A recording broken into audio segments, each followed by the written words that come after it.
We already froze. Are we back? Technology issues, man. Technology. Okay. Hi, I'm Dr. Sarah Carpenter. I have a PhD in Cultural Studies from George Mason University. I've got a Master of Arts in Folklore, which probably isn't what you think it is, from the University of Oregon, and a Master of Arts in Spanish Applied Linguistics from the University of Alabama in Tuscaloosa. Yes, that's the one with the football team. Um, I have been working for the last few years as an adjunct instructor in an English department at the University of North Alabama. I teach freshman composition, which means that I think a lot about what constitutes effective communication and how I can convey to other people how to achieve that effective communication in a way that feels natural to them, right? In a way that they can take out of the classroom and into the real world in order to communicate well, in order to achieve their goals. And I always say that goes nicely alongside what I call my little side hustle. So I'm also a consultant in digital cultures and social media. I help businesses and nonprofit organizations figure out how to more effectively reach the audiences that are important to them. They're sort of the ones that connect with their core mission. And I've been doing that for about 5 years now. So today, I'm here to talk to you a little bit about some blog post content that I finished last night, and I kind of read over it again and I thought, okay, everything that I am saying here is true, and I hope most of it is useful, but it's a lot to digest. So I thought maybe a video, and I could just kind of walk you through some of the highlights. And this is 2020, so goodness knows how long I'm going to have to talk before something explodes and 2020 tries to kill us again. So if needed, this will become a multi-part video series. We'll all get through it, right? But the sort of core of the post, right, like the thing that motivated me to write about it, is the concept of finding your people. Okay, so this is something that I brought in from folklore and anthropology, but see, I print out everything because I'm old school, even though I'm doing digital studies. Yeah, it's funny. Find your people. Yeah, it's important. And interestingly, I think that's one of the areas that people miss in digital marketing, particularly, maybe especially when you're looking at marketing via social media, because there's this tendency to think the more the merrier, right? Like we want to reach as many people as possible. And for some organizations and some purposes, that's probably true. I say in the post, sooner or later, pretty much everybody buys toothpaste, right? So you can take what I call the shotgun approach to selling toothpaste and just kind of remind the world that you exist, put it out there in sort of a scatter shot, and maybe people will remember you the next time they're in the store needing toothpaste, right? Um, they gotta buy toothpaste, might as well buy yours. But for some articles, for some products, and for some services, that's not really true, right? Everybody doesn't um, enjoy going to the theater. Everybody doesn't um, really like to cook French cuisine. Everybody doesn't.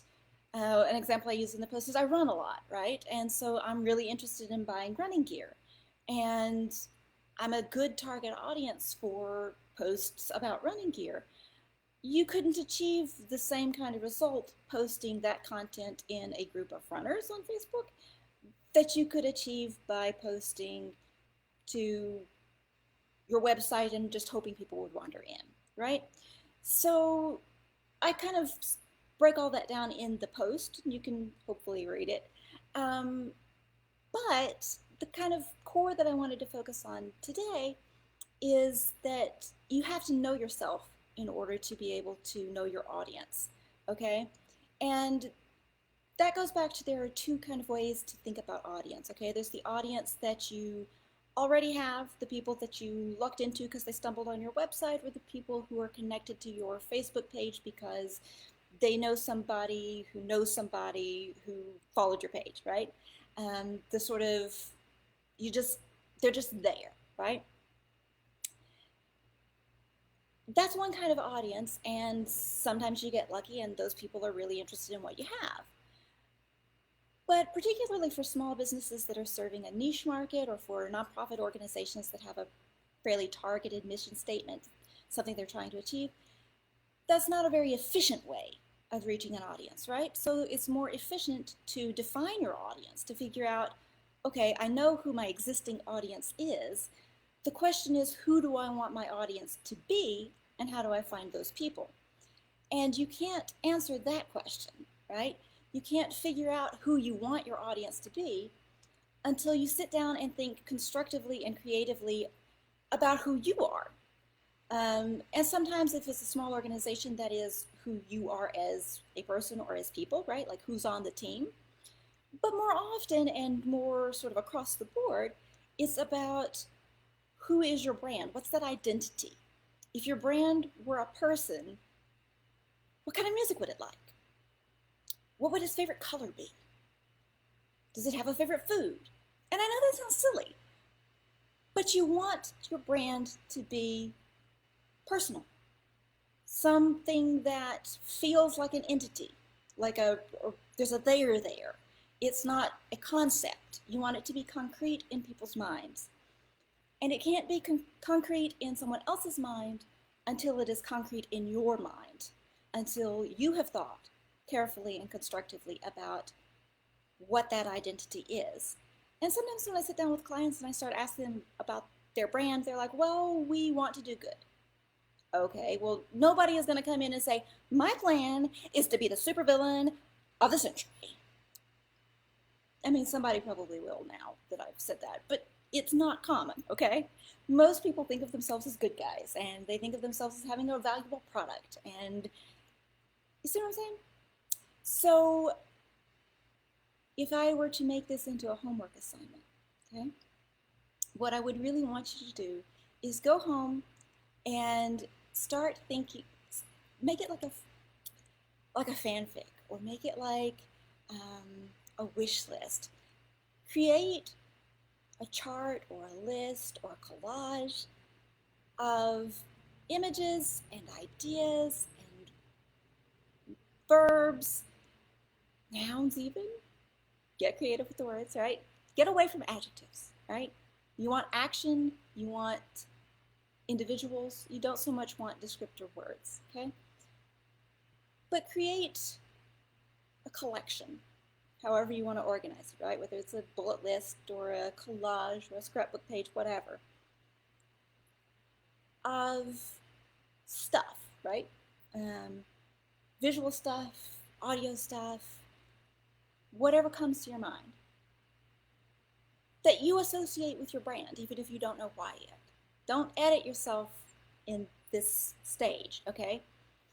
And put it aside for a day or two and then come back and look at it and think, okay, what are the commonalities? Why do these items all belong? Are there some that I could get rid of? Are some of them more important than others? That's how you identify your core mission, your core identity as a brand. And it's knowing that, feeling sure in that identity and who you are, who your brand is, on that intimate level, that enables you to find your people. Locate and engage the audience that is going to really care about the service or the product or the mission that you are putting out into the world, okay? So I hope that this video has been helpful for you. Hi, Lauren, I see you in the viewing. I hope this video has been helpful for you. If it has, leave me a comment and let me know. If it hasn't, you can let me know that too. If you have questions that I didn't answer, or if you'd like me to follow up on some item that I mentioned, send me an email, frontdesk@hyperanthropology.com, or leave me a comment or a message on Facebook, and I'll try to catch you in the next round. Thanks, everybody. Bye-bye.